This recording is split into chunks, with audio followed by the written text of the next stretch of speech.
I've spent a lot of time on Facebook Marketplace. If you're like me, you love finding a good deal on furniture. Most of the time, it's just a quick trip to someone's driveway, you hand over the cash, and you leave. But what happened to me a few months ago made me delete the app for good. It all started on a Tuesday night. I was scrolling through the app and I saw a listing for a simple, wooden bedside table. It was exactly what I needed.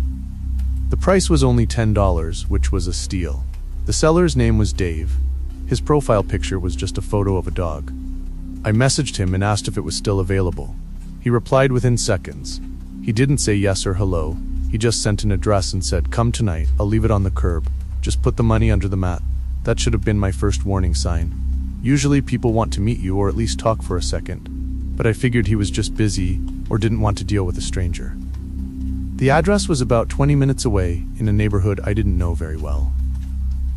When I got there, the sun was already starting to go down. The street was lined with old, tall trees that blocked out most of the light. It was one of those streets where all the houses look exactly the same, dark and quiet. I found the house. There were no lights on, and the driveway was empty. But there, sitting on the curb right under a dim streetlight, was the wooden table. I parked my car and got out. The air felt colder than it should have been. I walked up to the table. It was heavy, solid wood, and a little dusty. I looked at the house. It felt empty. I walked up to the porch, feeling like I was being watched from one of the dark windows. I reached under the welcome mat, tucked the $10 bill there, and ran back to my car. I loaded the table into my trunk and drove away as fast as I could. I felt a weird sense of relief once I was back on the main road. When I got home, I brought the table into my bedroom. I started cleaning it with a wet cloth. I pulled out the single drawer to clean the inside, and that's when I noticed something. The drawer didn't go all the way back. There was a small gap at the end of the frame. I reached my hand into the dark space behind the drawer. My fingers brushed against something cold and plastic. I pulled it out. It was a small black device. It looked like a portable battery, but it had a tiny red light that was blinking slowly. My heart skipped a beat. I'm not a tech expert, but I knew what it was. It was a GPS tracker. I sat there on my floor, staring at that blinking light. My stomach turned. Dave didn't want the $10. He didn't care about the table. He wanted to know where I lived. He wanted to follow that table right to my front door. I felt sick. I grabbed my phone to message him, to yell at him, but when I opened the app, his profile was gone. The listing was gone. Dave had disappeared. I was sitting there in silence, trying to breathe, when I heard it. A car door shutting outside. My bedroom window faces the street. I slowly stood up, my heart hammering against my ribs. I walked over and peeked through the blinds. A white pickup truck was parked directly in front of my house. The engine was off. The lights were off. A man was sitting in the driver's seat. He wasn't getting out. He was just sitting there, staring straight at my front door. I didn't turn on any lights. I crawled into my hallway and called the police. I told them everything. I told them about the table, the tracker, and the man outside. The police arrived about 10 minutes later. By then, the white truck was gone. They took the tracker and the table. They told me they would look into it, but since I didn't have a license plate number or a real name for Dave, there wasn't much they could do. I didn't sleep at all that night. I kept thinking about how close I came to just ignoring that tracker. How many other people had bought cheap furniture from him? How many other houses was he watching right now? A week later, I was walking to my car in the morning, and I saw something on my windshield. It wasn't a ticket. It was a small piece of paper tucked under the wiper. I opened it. There was no writing on it. It was just a printed photo. It was a photo of the $10 bill I had left under the mat that night. That was the moment I realized he wasn't just some random guy.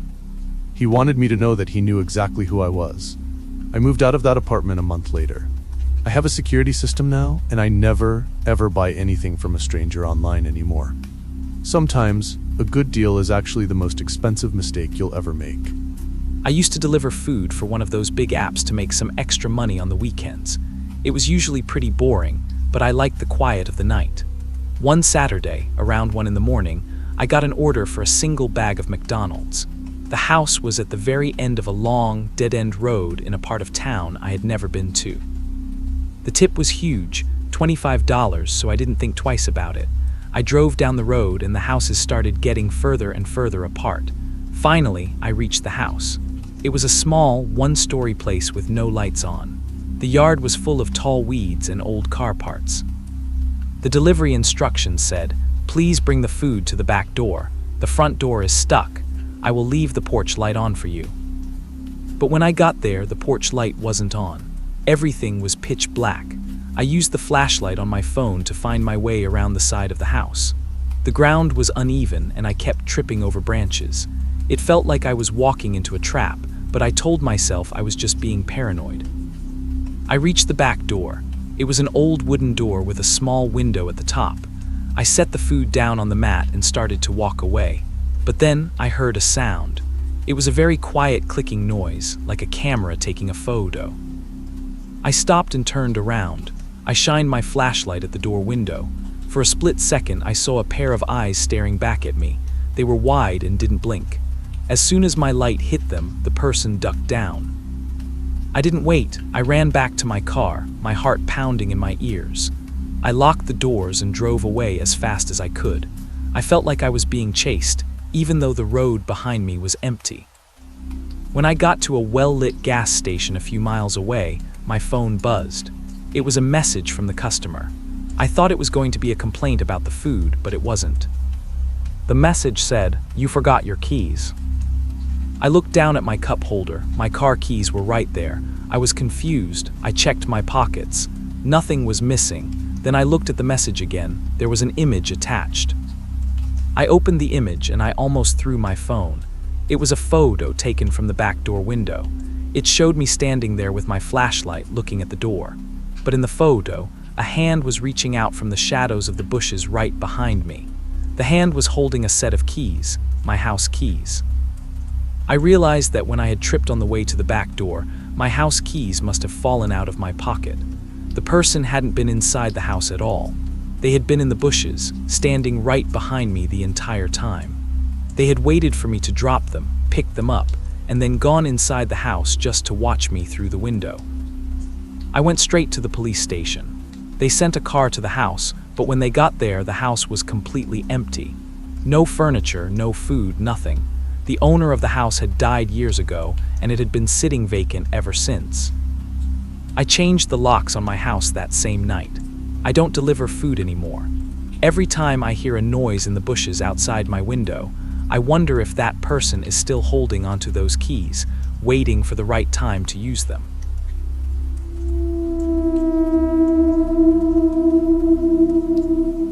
This happened about 10 years ago, when I was driving alone from New Jersey all the way down to Texas. I was traveling for days, and I was deep in the middle of nowhere, maybe Arkansas, maybe Oklahoma, when my car just started coughing and sputtering. I had no choice but to pull over onto the shoulder. It was quiet, too quiet, just empty highway, big trees, and the hot sun. I lifted the hood and just stared at the engine, pretending I knew what I was doing. The truth is, I was completely helpless. I knew I'd have to call a tow truck, and I knew it would cost me a fortune. Just as I was reaching for my phone, I heard a sound behind me. A big, rumbling white pickup truck pulling up. A man got out.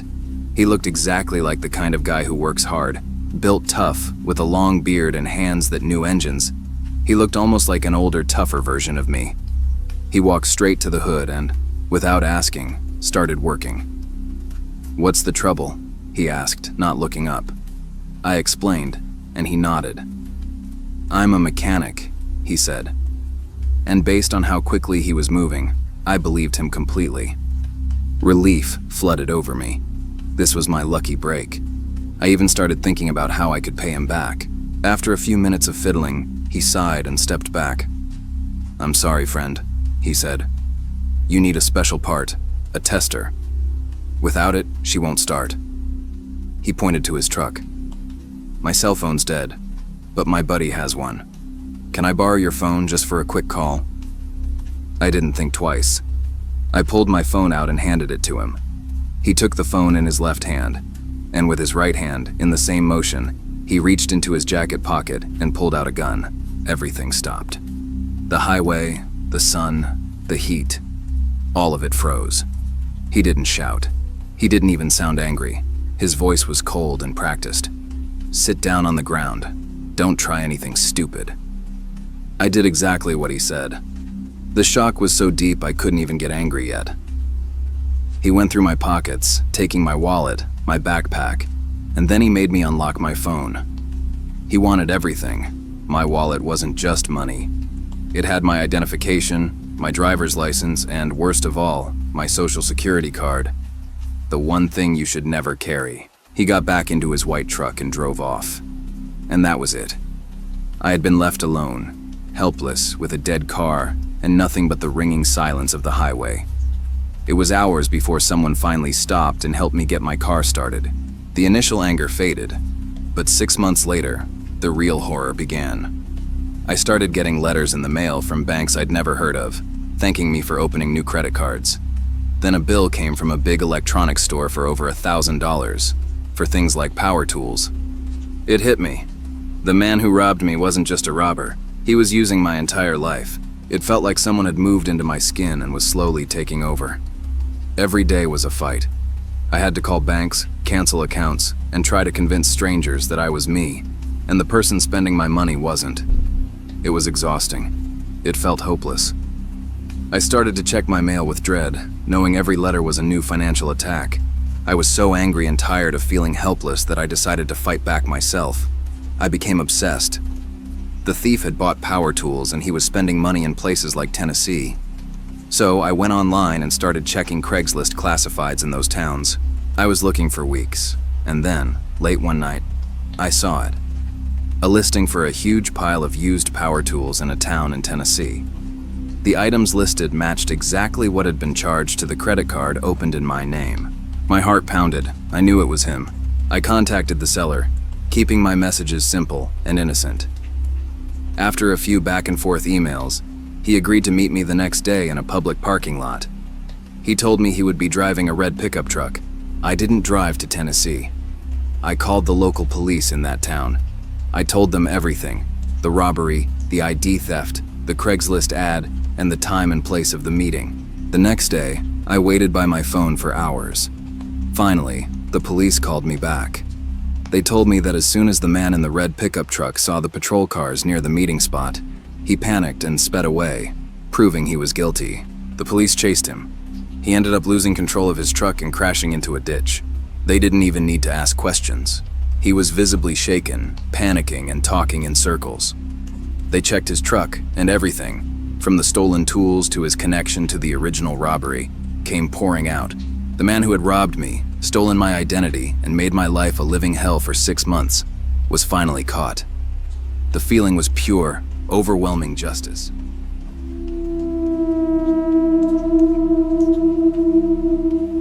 My two friends, Sebas and Kay, and I, we were all stationed at a military airbase in Texas back in the 90s. We were bored of base life, so one warm weekend, we decided to drive Kay's SUV to Austin for a change of scenery. Kay was driving. We were about an hour in, on an empty, desolate stretch of highway. It was just us, the road, and the shimmering heat. That's when Sebas spoke up. "Did you guys see that?" he asked. "That dark SUV just pulled off the shoulder right after we passed it." I looked back. Sure enough, a dark, nondescript SUV, a black Chevy Tahoe or something similar, was trailing us. It kept a steady, close distance. It wasn't strange, not yet, but then Kay changed lanes, just to test it. The dark Tahoe immediately mirrored her move. She did it again a minute later, and again, it followed perfectly. Our confusion turned to dread when the Tahoe's headlights suddenly flashed. It was giving us the signal. We were getting pulled over. Kay pulled over, and the Tahoe stopped behind us. I'm an observant person. It's how I was trained.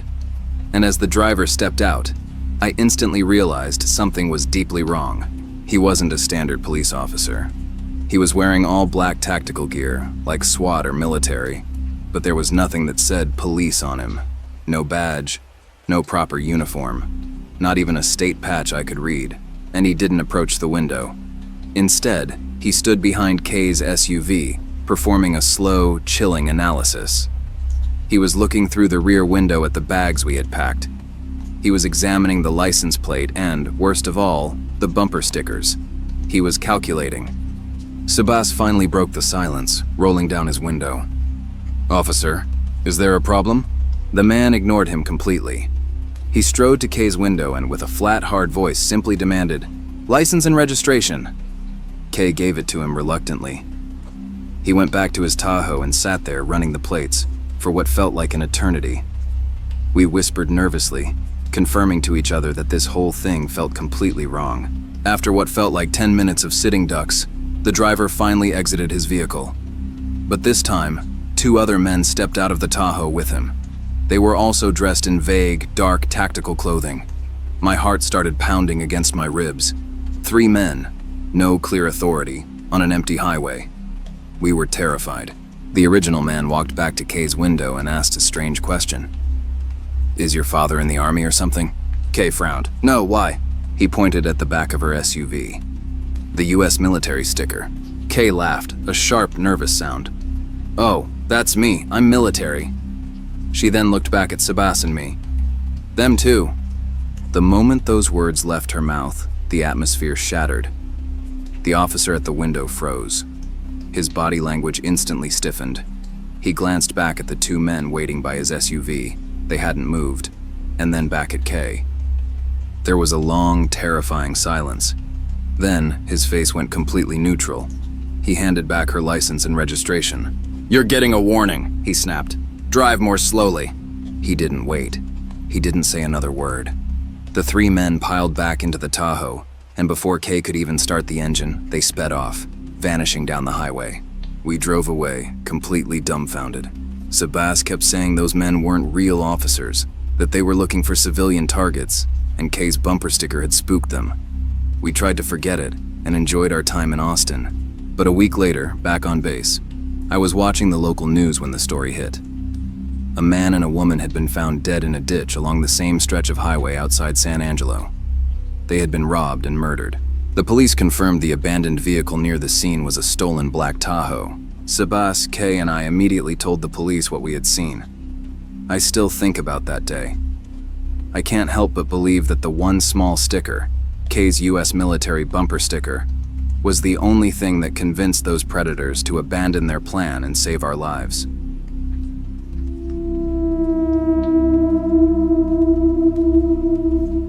This story took place during my senior year of college.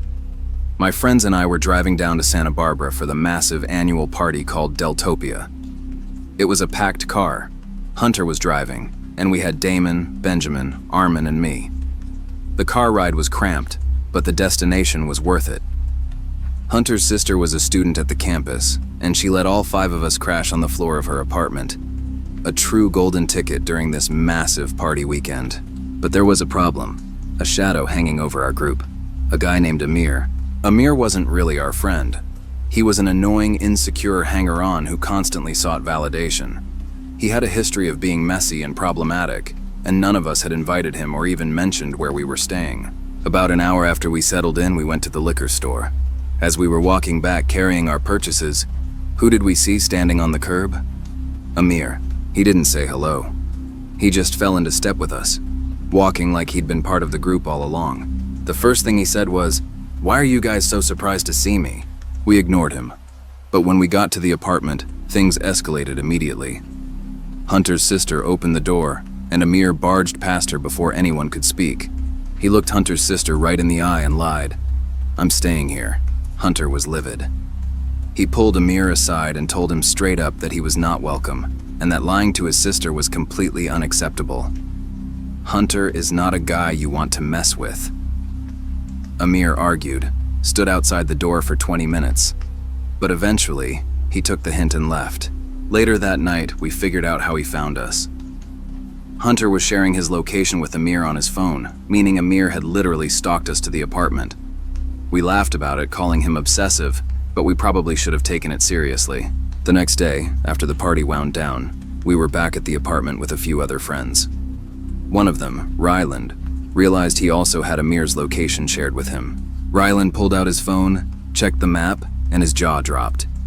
He turned the phone toward us, and the blue dot was showing up right on top of our building. Amir was spying on us again. As soon as we shouted his name in surprise, the dot on the map started moving away, fast. It was bizarre, psychotic even. But we were young, drunk, and stupid, so we just laughed it off and went to sleep. I woke up randomly sometime after midnight. I was lying on the floor when I heard it. A sharp, distinct sound of shattering glass coming from the living room. I shot up. Everyone else was completely passed out. I was the only one awake.